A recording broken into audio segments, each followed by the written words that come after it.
Hey Waffle Gang, I do hope you're well. My name is Mark and today we're checking out some more Reddit stories, and if you do love a Reddit story, why not consider hitting that like, subscribe, maybe that notification bell too, and let's crack on with today's first story. Much love guys. Now today's first story comes from Destination Wedding Throwaway 12 from the Am I the Arsehole subreddit, and the update came 3 years later after the original post. It's titled, Am I the Arsehole for requiring destination wedding guests to only book through our block and not their timeshare? We're having an all-inclusive destination wedding in 2023. Like most places, we were required to book a room block in advance to qualify for discounts for guests, guaranteed rooms, and various other wedding package perks. We must book X amount of people through the room block we paid for in our contract. It turns out 2 of our guests have a timeshare through the resort, effectively slashing their reservation price by about 30% from the online price. Our package cuts it down maybe 10% at most. Weddings must be in demand. I wonder why. Without asking, they went ahead and booked their timeshare, only to tell us later. Then they shared their timeshare membership to 4 other guests. 6 total now, who are all booking reservations through the wholesale timeshare company. It's one of those multi-resort packages that cost a lump sum, and then once or twice per year the member gets heavily discounted vacations. We were okay planning around 2 guests, but now 6 guests are circumventing our wedding package that we paid for altogether. We are now somewhat worried about meeting our minimum guests booked through the package threshold in the contract to have the wedding, ceremony, and rehearsal. Without the minimum guest threshold, we lose the rehearsal and ceremony. I'm sure we can ask for an exception and pay any extra fees out of pocket if it comes to it. We'll also probably fail to meet other tiers that would give our package the extra oomph we wanted to subsidize rooms and pass around upgrades to guests, bringing down the cost of the wedding as a whole for everyone coming. We can't guarantee any subsidization until we reach a tier that helps us towards that goal, so I don't want to dangle that carrot in front of their heads. We could tell them to book 3 nights, the required minimum through our package, through us, and then any other nights through their timeshare. But I'm tempted, for simplicity's sake, to tell them no altogether. They need to book through the wedding package to be a part of the wedding. Am I the arsehole? Edit: we don't save more money if more people book. We can just pass out more free rooms and upgrades, and other guest discounts, spa package discounts, free golf, etc. That's what I meant by bringing down costs of the wedding as a whole. Our package is a flat dollar rate regardless of who books, so as long as minimum number of guests book through the block. If the minimum isn't met, we lose our private room reception and dinner, but it doesn't cost us more. Second edit, not verbatim, but I've gone ahead and told them congrats on the discount. We're happy that they're able to attend. Make sure to keep in touch with a travel agent who is more familiar with the resort to make sure all goes smoothly. I do know transportation to and from the airport won't be provided outside the package, so make sure to ask your timeshare reps how they recommend tackling that. We hadn't planned ahead last time and ended up paying $60 each way. And then I ask if the resort needs to give you specific colored wristband or anything to indicate that you're part of the wedding so you have no issues. I kind of feel like, you're having a destination wedding for people to be turning up, paying money to come across, to see your wedding, to celebrate it with you is a huge ask, and they're willing to do so. So for this expectation for them to almost subsidize your wedding in some sort of way as well, it comes across as a bit entitled in my opinion. I think it's one thing, and I'm trying to imagine myself in the situation, if a family member came up to me and said, "Oh, Mark, would you be able to book through this website? It might help out my wedding a bit more." I'd be like, yeah, cool, no worries. Be a bit gracious about it, but telling people that they need to book through the package to be a part of the wedding? Come on now. And like I said, whilst the edits did look, they were somewhat gracious maybe, there's a little part of me thinking, are they just being petty? So OP was answering some of the comments. The first commenter said, "You're the arsehole. It's not up to you where people stay, and especially not how they choose to pay for that stay." OP replied saying, "It's an all-inclusive, so the ceremony, reception, rehearsal, and etc. is all put on by the resort as part of the package. To do so in these places, they require a % of the guests must stay on site. Their rule, not my own." Edit. Geez, I understand the downvotes for some of my replies, but this one is just informational. Goodness. Another commenter says, are you making the guests pay you for their rooms or are you covering all expenses? OP said, we paid for the block wholesale. We pass savings down to guests, but we're not paying for all their rooms.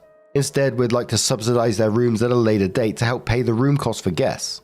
We live in a very cold climate and with friends and family all over the place, so it made more sense to us to have a wedding in a warm location and to put their plane ticket towards an area they would actually enjoy. Commenter says, you're the arsehole. Your guests are there to celebrate with you, not underwrite your wedding. The last destination wedding I went to, several guests did exactly this, and the bride and groom were just happy they came. If you try to force people to stay where you want, they might not come. OP says, did that resort not force the guests to stay on the resort where the ceremony is hosted? There's all kinds of clauses in all the resorts we looked at that said 80 to 90% of the guests must stay on site. 120, 150/200 nights cumulative through the wedding package, etc. If it really ended up not being an issue, I'd just forget about it. There's just so much damn fine print. Edit. Damn. Quite the downvote for an honest question. Another commenter says, you could try talking to your coordinator. We did a destination wedding, about 2/3 of the guests booked through us. The ones flying from the other side of the country found a better deal with a local agent. We show up to our coordinator and she's able to group everyone under the same event, so we got all the perks. Private group dinners, music, champagne toast, classic car, etc. Our guests were mostly older, so a ride in a classic car is still talked about 6 years later. OP says thanks for the advice. I didn't know this was possible. Going to shoot off an email to the coordinator now. Your wedding sounds like an absolute blast. At least some affirmation that destination isn't a horrible idea. The commenter says destination weddings are gross and rude. OP says makes sense when you have family all over the world. I'd rather them travel somewhere warm than the very cold climate we live. Why spend all that money to go somewhere they definitely don't want to go versus a beach? Commenter says, hey Bridezilla, you're the arsehole. First of all, a destination wedding basically screams to people, I don't really care if you can afford this or not.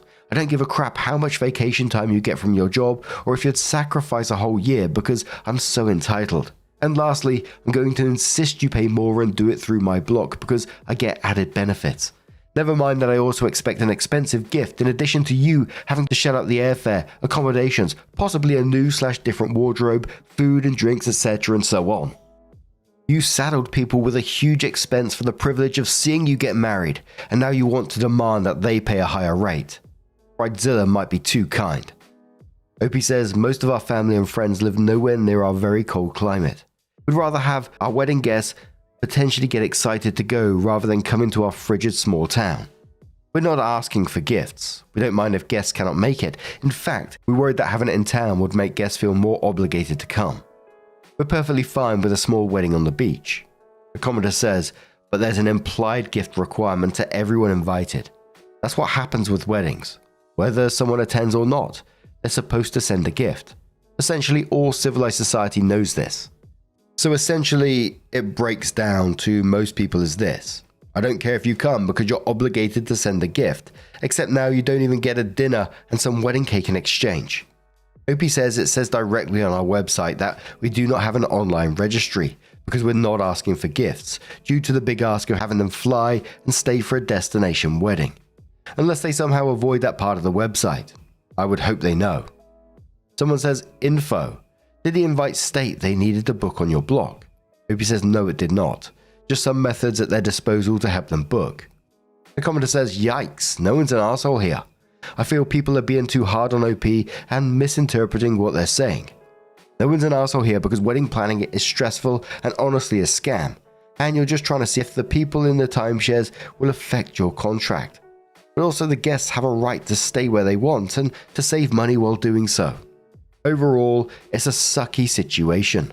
You seem like a nice person who has put in a lot of consideration towards what other people's wants and needs, even though it's your wedding. Hope everything works out, and it's everything you want it to be. OP says, I appreciate the kind words. I definitely almost overreacted. Thank goodness I took a long time to reflect on what I was going to say to these guests, and I do feel terrible about that. I'll have to be more reflective in the future about each guest and the effort they are making just to attend this silly thing. These all-inclusives are a bit unusual with weddings and how the entire event works from start to finish. Lots of pages of details to look over. While it's my fault I signed something and not my guest's problem, I think my explanation of how this even works at these all-inclusives was poor and fell flat. The commenter says, I cannot tell you how many am I the arsehole posts we get from people who wonder if they're the arsehole for not staying at the expensive resort that the soon-to-be married couple insists on. They are never the arseholes. The hotel is counting on you pressuring your guests to stay there in order to make their profit. Do not risk damaging your relationship so they can make a buck. Your wedding will not be wonderful because you scored someone a free round of golf or 50% discount on a massage. It'd be wonderful because you and your spouse-to-be loved each other and will be surrounded by your friends and family celebrating your love, no matter how they choose to come or where they stay. Opie says, thanks for the advice. Well put. I'm going to try and forget about the contract for a while and see what happens. You're right. The way the package is structured basically makes us the salesman. It doesn't feel great, but this is what I got myself into. Luckily, I reflected enough before saying anything stupid to a guest that I'd regret later. I'm going to just enjoy our company and be grateful for anyone that can make it. Where did this hate for destination weddings come from? I've seen it a couple of times in stories like this, and I'm always confused by it. I don't know, I never see it as particularly rude or wrong. As long as there's not like an expectation for the guest to be there, you can say you can come or not. One of my best friends had a destination wedding and he told me about it, and unfortunately I wasn't able to make it due to funds and some family responsibilities at the time. And I just had to say to him, look, I'm really sorry, mate, I'm not going to be able to attend. And he was like, no, I totally get it, there's no expectation for anyone to turn up kind of thing. But for our wedding, it was the best solution for us. And I was like, yeah, cool. As long as you're cool with it, wish you all the best. We'll have to go out for some dinner or something when you both get back. I personally never see too much wrong with it. But as I said, 3 years later, OP came in with their update and said a few years had gone by, and today I remembered how much negative attention it had gotten. I'm writing an update coming up on our 2-year anniversary about our experience, and to maybe deter anyone from declining a destination wedding or resort contract based on my original post, or the comments in the original thread, if that's what you want to do. I didn't cover reason for doing a destination wedding in the original post. Our guests were spread all over, and in some other countries it did not make sense to have them come to where we live, since it's mostly nothing, frigid, and expensive to travel here. Why not spend that time and money somewhere memorable? Saying no to attending a destination wedding is easy. No harm, no foul. Another reason we chose a destination wedding was to spend more time with relatives who we don't see often, instead of the couple of hours. Everything went better than expected. 100 people came, so my worries about a contracted guest minimum was misplaced. I was afraid of renegotiating a contract after guests booked, since the contract had nullification clauses. I realized after the OP that the resort wants you to be a pseudo-salesman. Some comments didn't consider how these resorts operate, but many were correct about the salesy contract I got myself into.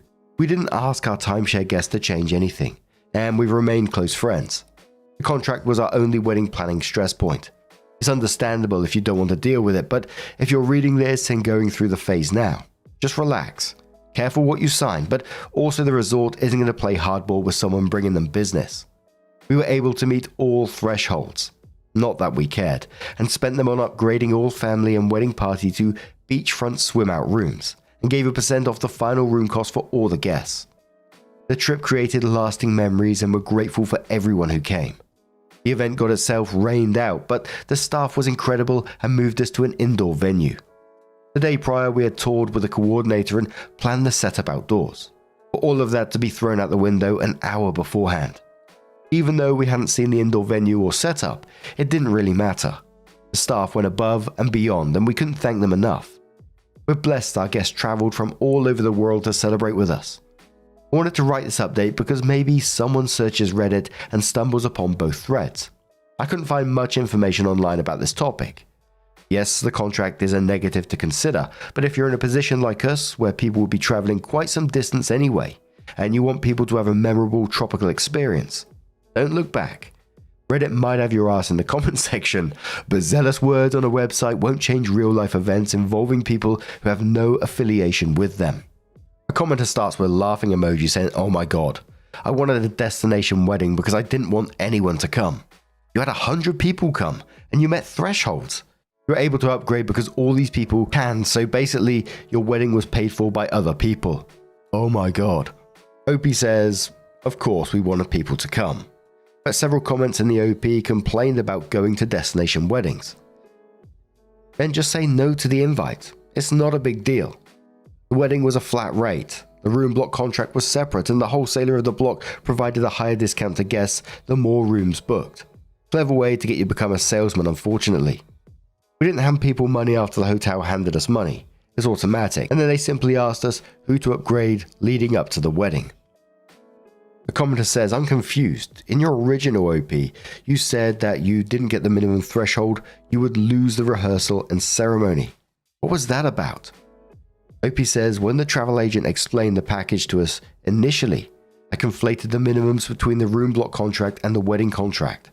The wedding contract for private rehearsal, reception and ceremony would be lost if there was not enough wedding guests, not block guests. I had that incorrect in the OP and clarified at a later date. Events would have instead been sectioned off in a restaurant or other public use areas. Our guess was to utilize the restaurant bar staff instead of overstaffing a wedding. Even if it was a block guest minimums, we would have been fine. My initial reaction was rash. So there was a commenter saying that OP was hung up on this, and OP responded saying, hung up on this? I forgot about it until yesterday. We strictly did no gifts and made it clear that if coming would be a burden, to decline. Just about everyone would have to pay for those things to come if it was local anyway.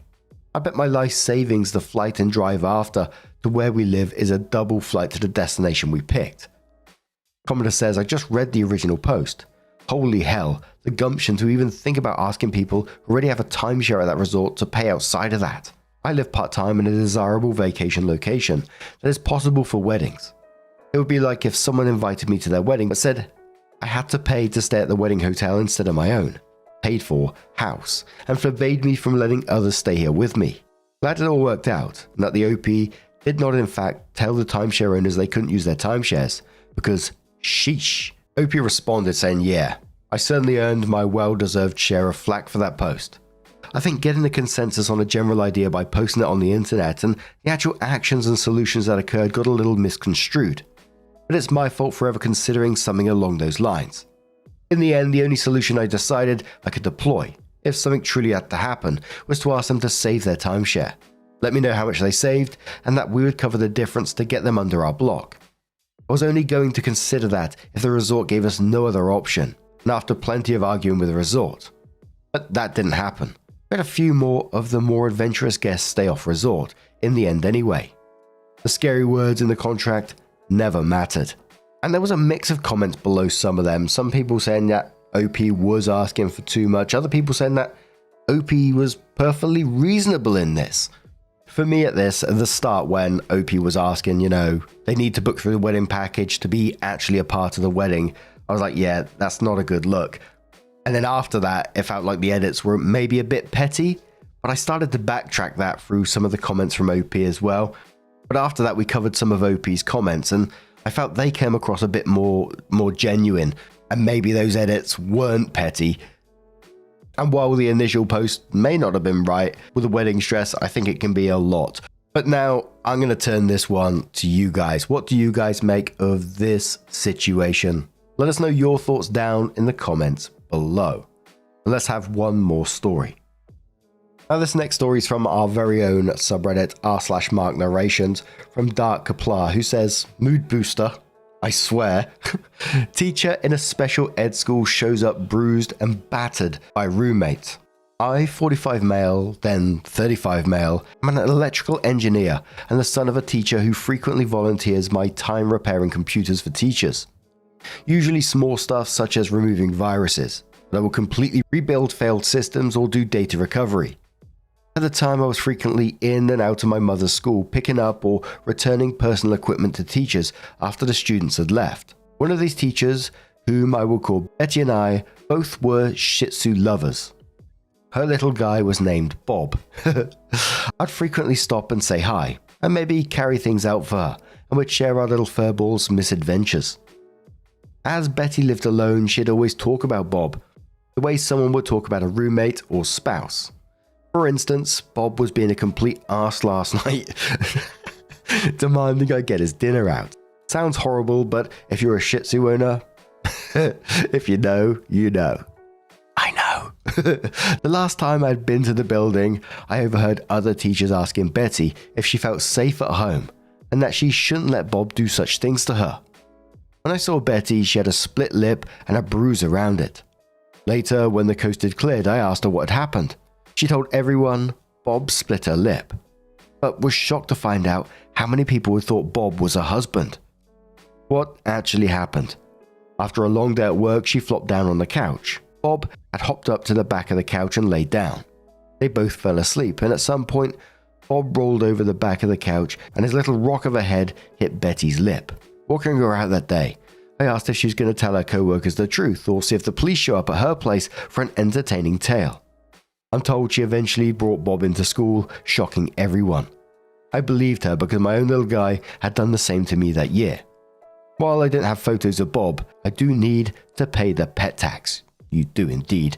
Here's a photo of my then little man. And Dark shares a photo of their little Shih Tzu in a Christmas outfit. Just explaining for the podcast users there. Beautiful little dude.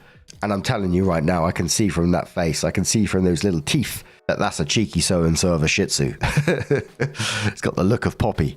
I usually end up covered in scratches from Poppy. Like at nighttime when we're sleeping, she likes to come in and out of the covers when she's cold, when she's hot. She goes in and out all the time. But to get under the covers, she'll sit there and she'll like paw at you. And occasionally that'll scratch her arm, and then she'll climb under and climb all over my chest and all over the place. And I just end up with scratches all over the place. She's got a bit better these days, but she's a little turd sometimes. But I love her to bits. But what do you guys make of that one? Thank you so much for sharing that with us, Dark.